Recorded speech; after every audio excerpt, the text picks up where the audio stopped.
জয় জয় রাধারমণ হরি গোবিন্দ জয় জয় হে কৃষ্ণ গোবিন্দ হরে মুরারে হে নাথ নারায়ণ বাসুদেব গোবিন্দ জয় জয় গোপাল জয় জয় রাধারমণ হরি গোবিন্দ জয় জয় হে কৃষ্ণ গোবিন্দ হরে মুরারে হে নাথ নারায়ণ বাসুদেব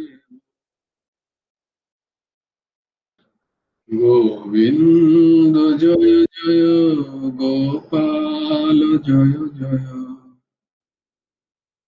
রাধারমণ হরি গোবিন্দ জয় জয় হে কৃষ্ণ গোবিন্দ হরে মুরারে হে নাথ নারায়ণ বাসুদেব রাধে শ্যাম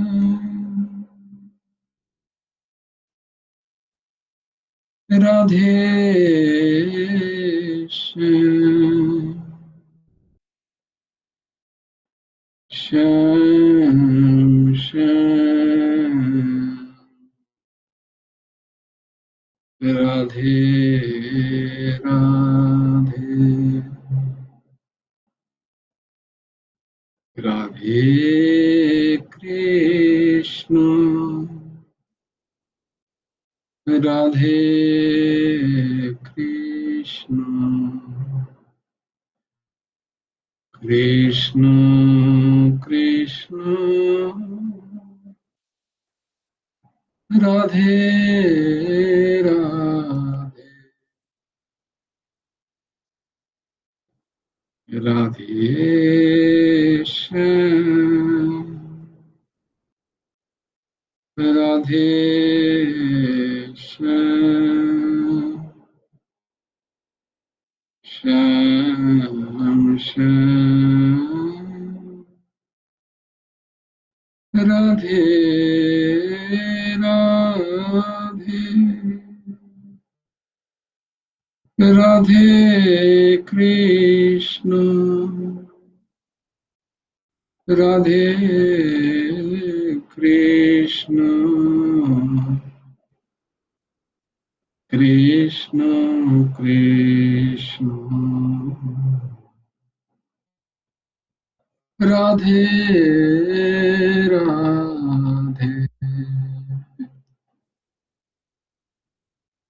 গুরুর্ব্রহ্মা গুরুর্বিষ্ণু গুরুর্দেবো মহেশ্বর গুরুর্সাক্ষাৎ পরব্রহ্ম তস্मै শ্রী গুরবে নমঃ কৃষ্ণায় বাসুদেবায় দেবকী নন্দনায় চ নন্দকুমারায় গোবিন্দায় নমো নমঃ কৃষ্ণায় বাসুদেবায় হরয়ে পরমাত্মনে প্রণতক্লেশনাশায় গোবিন্দায় নমো নমঃ বসুদেবং সুতং দেবং कंसचाणूरमर्दनं देवकी परमानन्दं कृष्णं वन्दे जगद्गुरुम्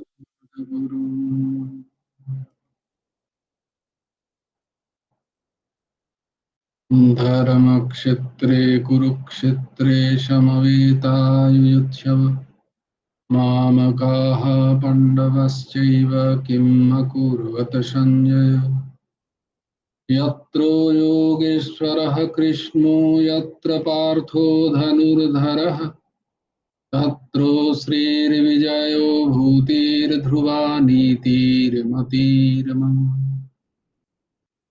यदा यदा हि धर्मस्य ग्लानिर्भवति भारत अभ्युत्थानमधर्मस्य तदात्मानं सृजाम्यहम् परित्राणाय साधूनां विनाशाय च दुष्कृताम् धर्म संस्थापनार्थाय संभवामि युगे युगे कर्मण्येवाधिकारस्ते मा फलेषु कदाचन मा कर्मफलहेतुर्भूमा ते सङ्गस्तु कर्मणि योगस्थः कुरु कर्माणि सङ्गं त्यक्ता धनञ्जय सिद्ध्या सिद्धो समो भूत्वा समत्वं योग उच्यते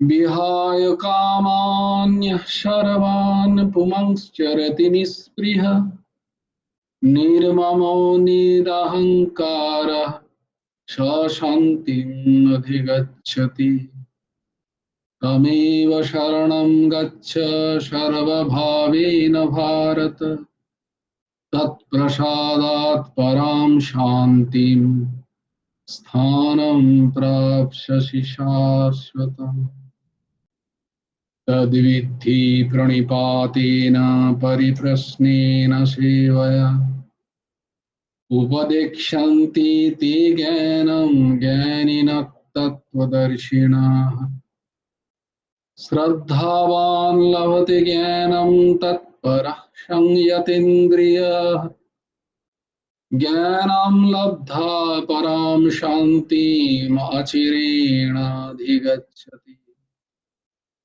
कार्पणदोषोऽपहतो स्वभावः पृच्छामि त्वं धर्मसम्मूढचेताः यश्रेयस्यन्निश्चितं ब्रूहि तन्मे शिष्यस्तेऽहं शाधिमां त्वां प्रपन्नम् सर्वधर्मान् परित्यज्य माम् एकं शरणं व्रज अहं त्वां सर्वपापेभ्यो मोक्षयिष्यामि मा शुचः चञ्चलं हि मनः कृष्ण प्रमाथि बलवदृढम् तस्याहं निग्रहं मन्ये वायुरिव सुदुष्करम् असंशयं महाबाहो मनो दुर्निग्रहं चलम् अभ्यासेन तु कौन्तेय वैराग्येण च गृह्यते पत्रं पुष्पं फलं तोयं यो मे भक्ता प्रयच्छति तदहं भक्तुप्रहितम् अस्नामि प्रयतात्मनः यत्करोषि यदस्नासि यज्जुहोषि ददासि यत्तपस्यासि कौन्तेय तत्कुरुष्व मदार्पणम् अनन्यश्चिन्तयन्तु मां ये अनापर्युपासते तेषां नित्याभियुक्तानां योगक्षेमं वहाम्यहम् अपि चेत् सुदुराचार भजते मामनन्यभक् साधुरेव समन्त्यव्य सम्यग् व्यवसित हि सः हरि ओम तत्सत्। জয় গুরুর আদেশ। পরমহংস ঠাকুর শ্রী শ্রী হেমন্ত দেবজিও গুরু ভগবান তার রচিত গুরুমুখে গীতা উপদেশ গ্রন্থের 112 নম্বর অনুচ্ছেদ, কত না পঞ্চদশ অধ্যায়, 15 নম্বর অধ্যায়, পঞ্চদশ অধ্যায়, কি নাম? পুরুষোত্তম যোগ। পঞ্চদশ অধ্যায়ের নাম হলো গিয়ে পুরুষোত্তম যোগ। চতুর্দশ অধ্যায়ের কি নাম ছিল? গুণত্রয় বিভাগ যোগ। ত্রয়োদশ অধ্যায়ের কি নাম ছিল? ক্ষেত্র ক্ষেত্রজ্ঞ বিভাগ যোগ। আর দ্বাদশ অধ্যায়ের কি নাম ছিল? ভক্তি যোগ। তাহলে আমাদের মুখস্থ হয়ে গেছে, দ্বাদশ অধ্যায় মুখস্থ হয়ে গেছে, ত্রয়োদশ অধ্যায় মুখস্থ হয়ে গেছে, চতুর্দশ অধ্যায়ের নাম মুখস্থ হয়ে গেছে, পঞ্চদশ অধ্যায়ের নাম মুখস্থ হয়ে গেছে। বাহ, very good, very good boy. আমরা এখন পঞ্চদশ অধ্যায়ে আছি, পুরুষোত্তম যোগ। তো সেখানে বেদান্তের দৃষ্টান্ত দেখছিলাম আমরা। সংসারকে একটা বৃক্ষের মতো তুলনা করা হচ্ছে, অশ্বত্থ বৃক্ষ, এবং তার ঊর্ধ্বমুখে হচ্ছে সেই ব্রহ্মেয়, সেই ভগবান, সেই পরমাত্মার নারায়ণের অবস্থান। আর অধঃ শাখা, তার নিচের দিকে শাখাগুলো, সেই শাখা হচ্ছে দেবতাদি জীবগণ সৃষ্টি, তারা তাদের শাখা প্রশাখা, ব্রাঞ্চেস।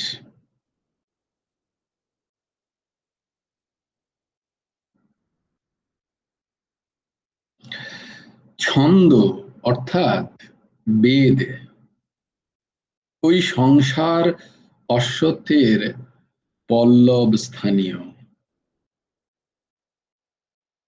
তাহলে বেদকে এখানে কি বলা হচ্ছে? সেই শাখার পল্লব, পাতা, সুন্দর পাতা। কারণ বেদোক্ত কর্ম দ্বারাই ওই সংসার প্রপঞ্চ রূপ অশ্বত্থ বৃক্ষ জীবগণের আশ্রয়ভূত। এখানে একটা দারুণ একটা কথা, যে বস্তুত ঠিক ঠিক সংসারের মধ্যে বাস এবং ঠিক ঠিক সংসার করাটাও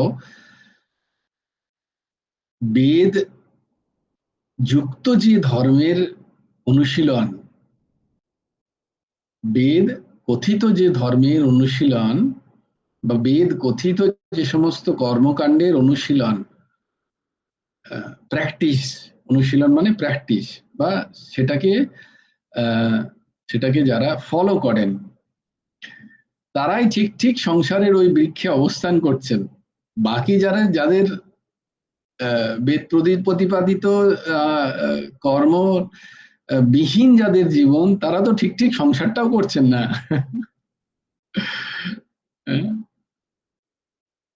তাদের মনমানি জীবন, তাদের সংসারটাও ঠিক ঠিক করে হচ্ছে না। তো যে সংসারে বেদ প্রতিপাদিত কর্ম অনুষ্ঠান বা ধর্ম অনুষ্ঠান, বা বেদ প্রতিপাদিত কর্ম অনুষ্ঠান মানে বেদে সবকিছু লেখা আছে, প্রত্যেকটা কিভাবে তোমার জীবন চরিত হবে, তোমার বাল্যকাল কেমন হবে, কৈশোর কেমন হওয়া উচিত, যৌবন কেমন হওয়া উচিত, বৃদ্ধকাল কেমন হওয়া উচিত, সবকিছু এটা যদি ঠিক ঠিক অনুসরণ করা যায়, বলে তবেই তুমি ঠিক ঠিক সংসারী হিসেবে তোমার নাম, তবেই তুমি সেই উত্তম পুরুষের একদিন সান্নিধ্য পাবে। সংসার যে মূল, সেই মূলের তুমি সন্ধান পাবে একদিন, যা ঊর্ধ্বমুখী, যা উত্তম, যা ঊর্ধ্বস্থ। বাকি যদি না হয়, তাহলে সেই সংসার বৃক্ষের তুমি অবস্থানই করছো না। এটা একটা সুন্দর ভাব। তাই আশ্রয় মানে যে যে ওই যে ধর্ম, অর্থ, কাম, মোক্ষ, তার যে বেদ প্রতিপাদিত যে ধর্ম, সেই ধর্মের আশ্রয় যারা করছে না, তাদের ঠিক ঠিক সংসার আশ্রয় হয়নি, এটা বুঝতে হবে। তাদের জীবন এখনো কি যেন ওই ঠিক স্থায়ী হয়নি সংসারে। তাদের এখনো তাদের জীবনটাকে ঠিক সংসারীও বলা যাবে না। জয়গুরু রাধেশ্যাম, পদ্মপাতা জল টলমল করার মতো। খানিকটা ওই রকমই। তো তারা ঠিক সংসারও করেনি, যারা ঠিক ঠিক ধর্ম অনুসরণ না করে জীবনযাপন করেছে। প্রবাহ রূপে ওই সংসার বৃক্ষ অব্যয়। দেখো, সেদিন বললাম না যে সংসারও কিরাম ভাবে, তার উদাহরণ দিলাম ওই যে প্রতিচ্ছবি দিয়ে। এই সংসারও এখানে অব্যয় রূপে যেন প্রতীয়মান হচ্ছে। সংসার অব্যয় নয়, সংসার নিত্য নয়, কিন্তু প্রতীত হচ্ছে সেই ভগবানের চিদাভাসে, আভাস স্বরূপ, ভগবানের চিত্তে আভাস স্বরূপ সংসারও প্রতীয়মান, তাই তাকেও নিত্য বলে বোধ হচ্ছে। এই বলছে প্রবাহ রূপে সংসার বৃক্ষ অব্যয়, অর্থাৎ নিত্য বটে। এটা প্রবাহ রূপে এর নিত্যতা। ওই সংসার অশ্বত্থ অনাদি দেহাদি প্রবাহের আশ্রয়।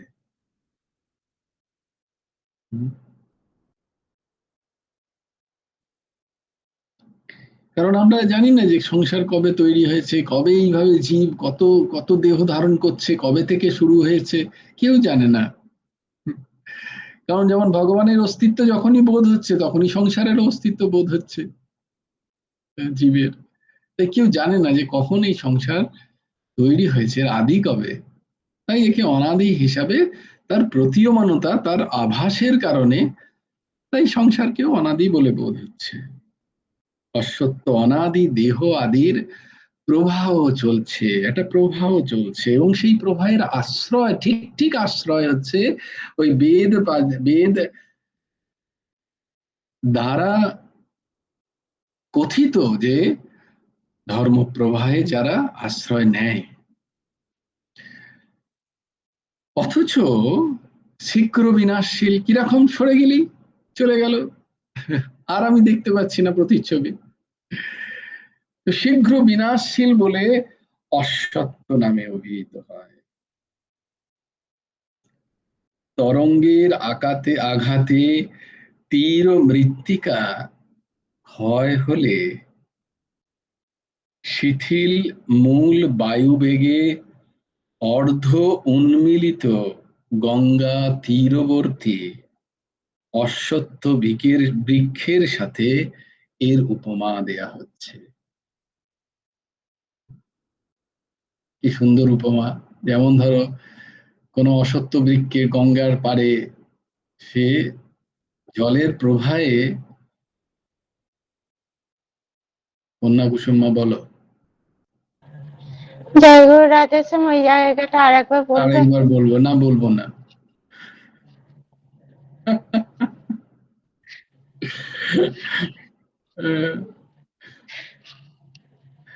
এই জায়গাটা যখন বোঝার হবে তখন আরেকবার বলবো। এখন এটা মেনে নি যে এটা যেহেতু সংসার, ভগবানের সাথেই এই সংসারও, যেহেতু উপাদান কারণ ভগবান স্বয়ং, তাই সংসারকে অনাদি বলে ভাবা হচ্ছে। এরও যেন কোনো কোথাও শেষ দেখা যাচ্ছে না, কিন্তু যেহেতু এর একটা শীঘ্র পরিবর্তনশীলতা, শীঘ্র এর রূপের পরিবর্তন, এর স্বভাবের পরিবর্তন, শীঘ্র বিনাশশীল বোধ হচ্ছে, তাই জন্য এটাকে কিন্তু নিত্যের আভাস বলা হয়। নিত্য ঠিক বলা যাবে না, অব্যয় ঠিক বলা যাবে না। অব্যয় তো সেই এক, পুরুষই। তার উদাহরণ হিসেবে ভগবান বলছেন যে যেমন গঙ্গার ঢেউয়ের আঘাতে গঙ্গার পাড়ে যদি কোনো সেরকম বট বা অশ্বত্থ যখন পড়ে যায়, উল্টো দিক হয়ে যায়, দেখো তখন প্রবাহ তো পাতাগুলোকে ছুঁয়ে যাচ্ছে, তাদের পল্লবকে ছুঁয়ে যাচ্ছে, কিন্তু বৃক্ষ ওপরে যেমন দেখা যায় যে বৃক্ষ ওপরে আর তার শাখা প্রশাখা নিচের দিকে আছে, যেন ঠিক সংসারটা আমাদের ওই রকম। কারণ তাদৃশ্য অবস্থাতেই তাহার মূল ঊর্ধ্বে এবং শাখা অধোদেশে থাকতে পারে, অন্য রূপে নহে। এমনি তো বৃক্ষ কি করে থাকবে? বৃক্ষ তখনই থাকে যখন সে ঝড়ে পড়ে যায় উল্টে, তখনই তার শাখাকে আমরা দেখতে পাই নিচের দিকে, আর আর আমরা দেখতে পাই তার মূলটা ওপরের দিকে। কখন? যখন ওই রকম গঙ্গা তীরবর্তী কোনো পাড়ের যখন গাছ ওইভাবে পড়ে যায়, এমনি পড়ে গেলেও কিন্তু আমরা শাখা কে নিচে বা মূলকে ওপরের দিকে দেখতে পাই না। সাধারণত এই উদাহরণেই দেখতে পাই।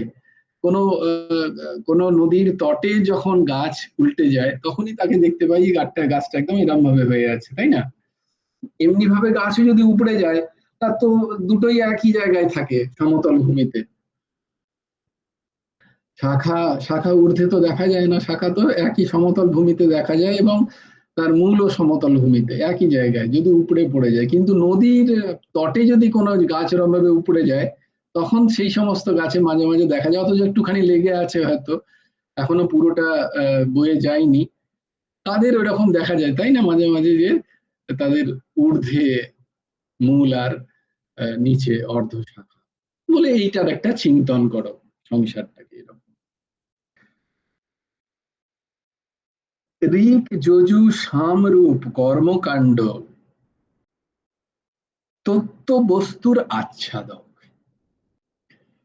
বলছি, কিন্তু তত্ত্ব বস্তু যদি তোমাকে গ্রহণ করতে হয়, তাহলে বেদের ওই সমস্ত কর্মকাণ্ড গুলোকেও চিনে নিতে হবে, যে এগুলো কর্মকাণ্ড, এগুলো এগুলো এগুলো এই এই জীবনটাকে, এই সংসারটাকে উপলব্ধি করার জন্য। কিন্তু এই সংসারটাকে যদি অনিত্য বা তার যে মূল তত্ত্ব, তার সাথে যে নারায়ণ, ভগবান, পরমাত্মা যাই বলো না কেন, তার সাথে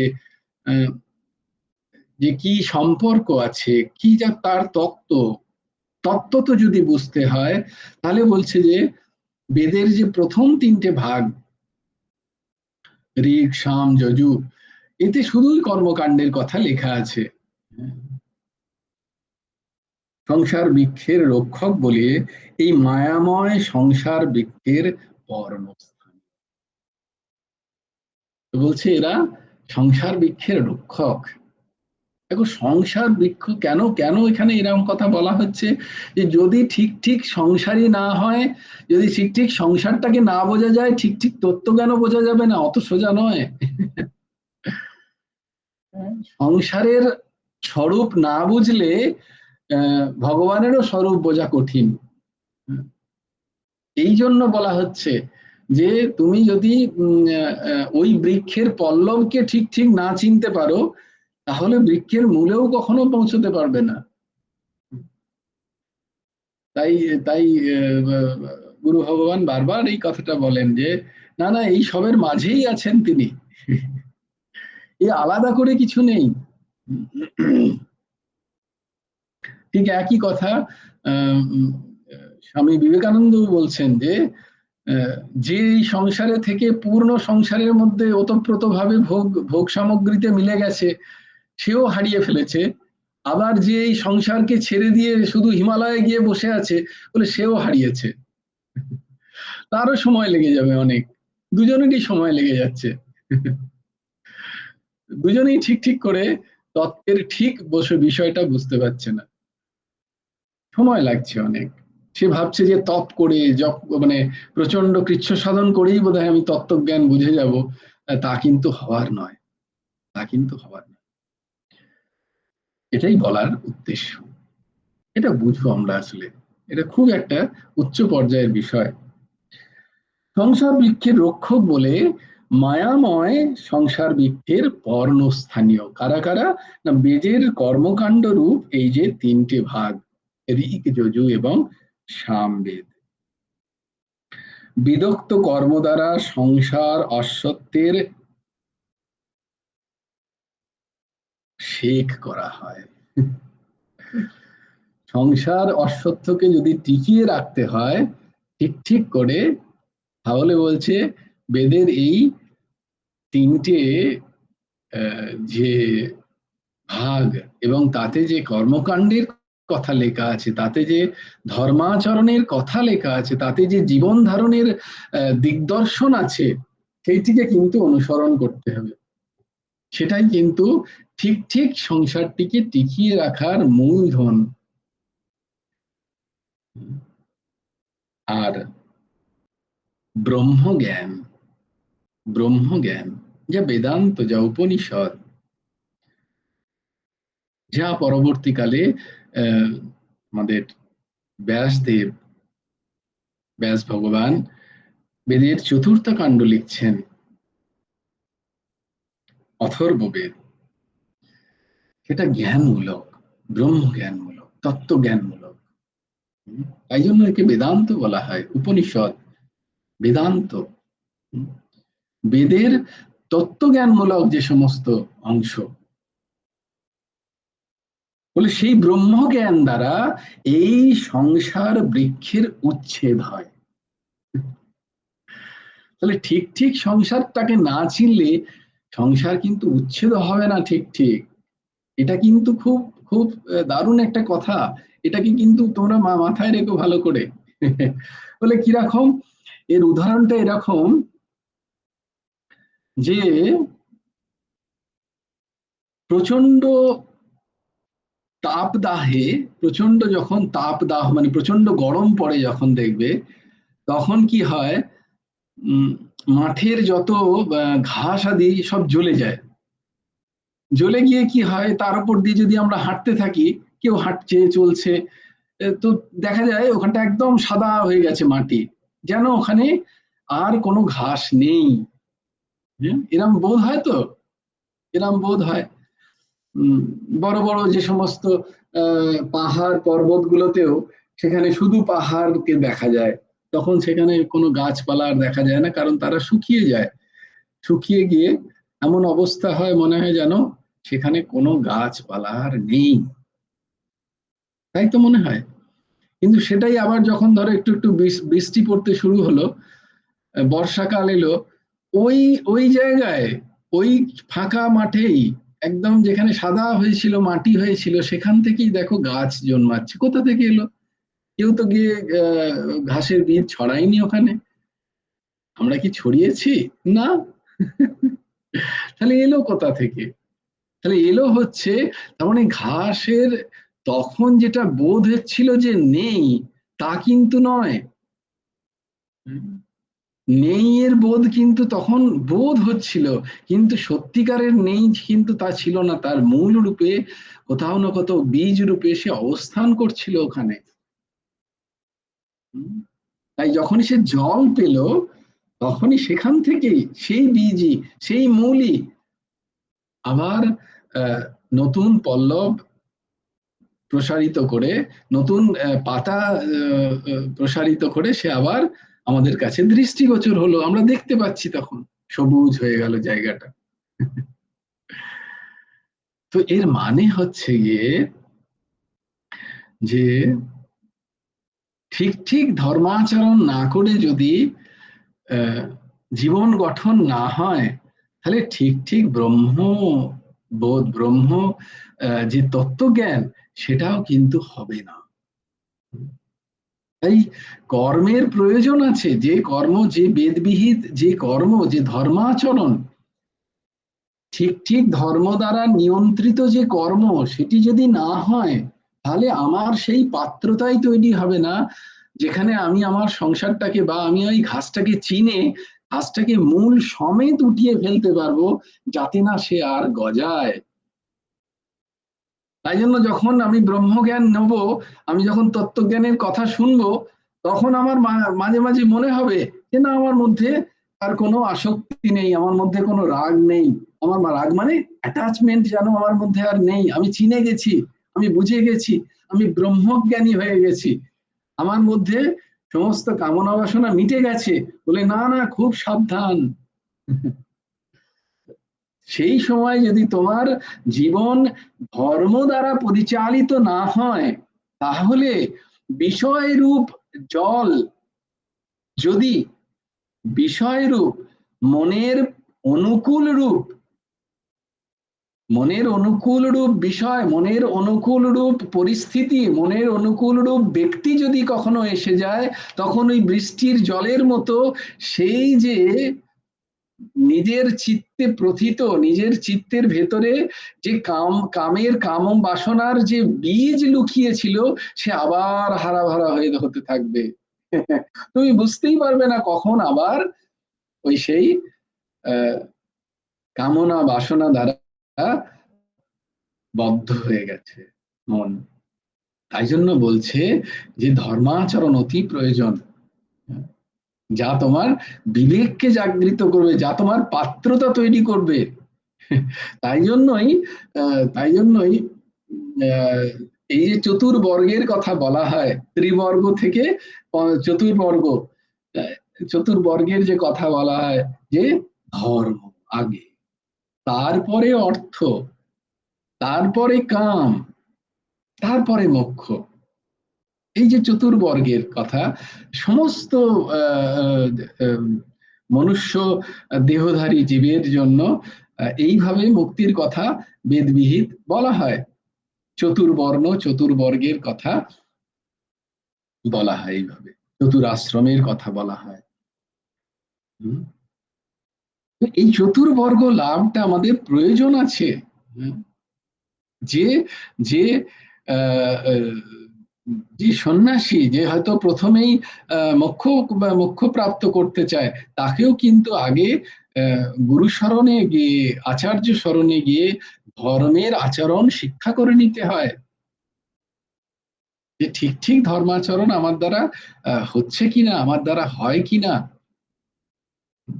ধর্মের কি কি দিক সেগুলো তার কাছে তার জ্ঞাত হওয়া উচিত, এবং সেই দ্বারাই তার জীবন পরিচালিত হওয়া উচিত, যতক্ষণ না তার তত্ত্ব জ্ঞান ঠিক ঠিক হয়ে যাচ্ছে, যতক্ষণ না তার সিদ্ধ প্রাপ্ত হয়ে যাচ্ছে সে। তখন সে কি আচরণ করবে তার তখন আর তার কাছে, কারণ সে তখন তার মূল উৎপাটিত হয়ে গেছে, কাম বাসনার যে মূল, সেগুলো আর তার মনের মধ্যে নেই, তাকে আর কেউ ছুঁতে পারে না। যদি মনের অনুকূলেও সব আসে, তখনও তার কিন্তু তাকে কেউ আর সেই ভোগ বাসনায় তাকে টেনে নিয়ে যেতে পারে না, সেটা সিদ্ধ অবস্থা।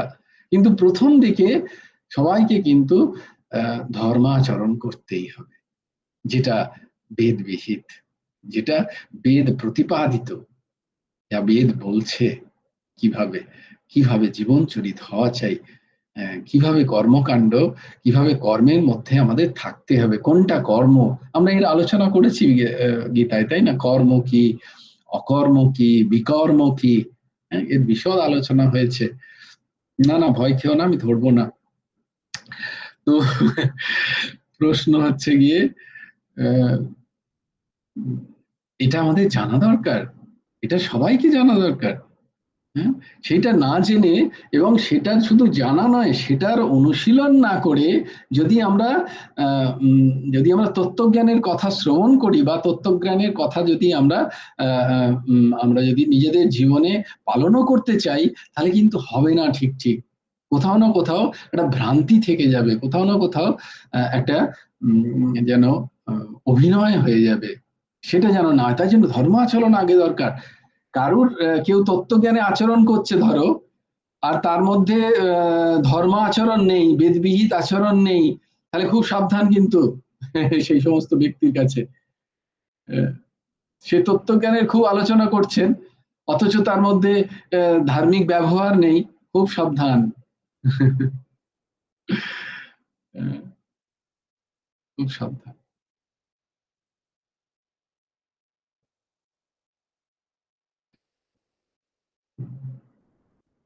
তাই জন্য আচার্যের কাছে যেতে হয়। আচার্যের কাছে যারা আচরণ করছেন ধর্মটাকে ঠিক করে, যারা ধর্ম বিষয়ে ঠিক ঠিক জ্ঞাতা, শাস্ত্র জ্ঞাতা, সেই রকম আহ সেই রকম মনীষীদের আশ্রয় নিতে হয়, যারা নিজেরা আচরণ করছেন, যারা আচরণ করে শিক্ষা দিচ্ছেন, আচার্য। তাই আচার্যের প্রয়োজন আছে।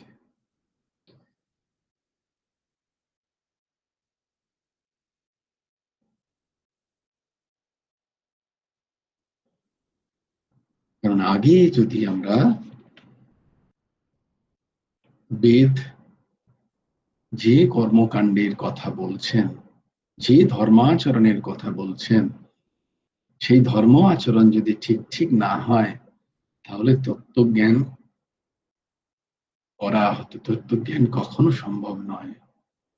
তত্ত্বজ্ঞান কখনো আমাদের আধারে স্থানই পাবে না, কারণ তার বেগ এত কঠিন, এত এত কঠোর বেগ তার, যে সেটা যা তা আধারে গিয়ে স্থানই পায় না। তার মাথা খারাপ হয়ে যাবে। তত্ত্বজ্ঞান, ব্রহ্মজ্ঞান বা আত্মজ্ঞান বা ভগবত তত্ত্বের বিষয়ে যখন আলোচিত হয়, তার আগে কিন্তু তার আগে, তাই জন্যই বলে দেখো, যে অষ্টাঙ্গ যোগে আগে কি বলা হচ্ছে, আগে যম, আগে ইয়ম, তারপরে নিয়ম। তো যমের কি কি ভাগ সেগুলো তোমরা জানো, লেখা আছে। তো যমের ভাগ কিন্তু ওইগুলোকে অনুসরণ করতে হয়। হ্যাঁ, আবার নিয়ম কি কি তারও ভাগ আছে, ওইগুলো যদি ঠিক ঠিক অনুসরণ না করা হয়, তাহলে যম, নিয়ম, তারপরে হচ্ছে আসন প্রাণায়াম,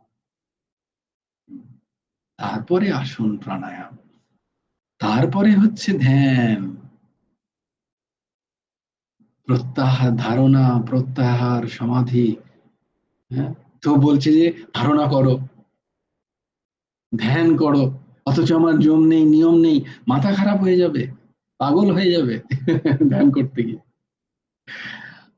আমার আমার ধর্মবিহীন জীবনচরণ নেই, আমার মনমানি জীবন আচরণ, আমার ইন্দ্রিয় সংযত নয়, আর আমি যদি ধ্যানে বসি, তাহলে কিন্তু খুব সাবধান, অ্যাট ইউর ওন রিস্ক। আমি মন্ত্র উচ্চারণ করছি, আমি গুরু দ্বারা প্রাপ্ত নই সেই মন্ত্র, কারণ গুরু ভগবান আমাকে দেখেননি, যিনি মন্ত্র দেবেন তিনি আমায় দেখেননি যে আমার কোন মন্ত্র আমার পক্ষে সুটেবল হবে। আমি সেসব না শুনে আমি মন্ত্র জপ করছি, আমার একটা পাড়ায় শুনেছি মাইকে, সেই মন্ত্র জপ করছি, বলে খুব সাবধান কিন্তু, তার থেকে নাম করা অনেক ভালো।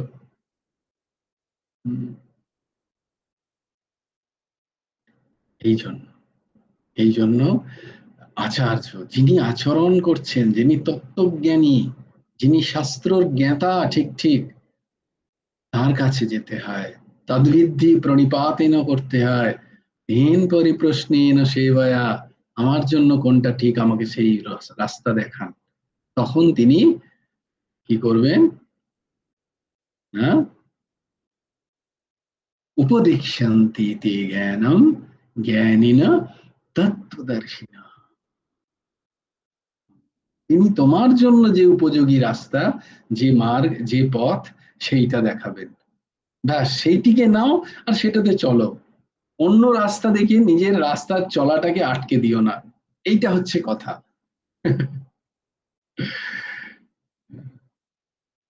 তাই জন্য আমাদের প্রথমেই, তাই জন্য সত্যম বদ, প্রিয়ম বদ, এই সমস্ত কথাগুলো আমাদের মনে রাখতে হয়।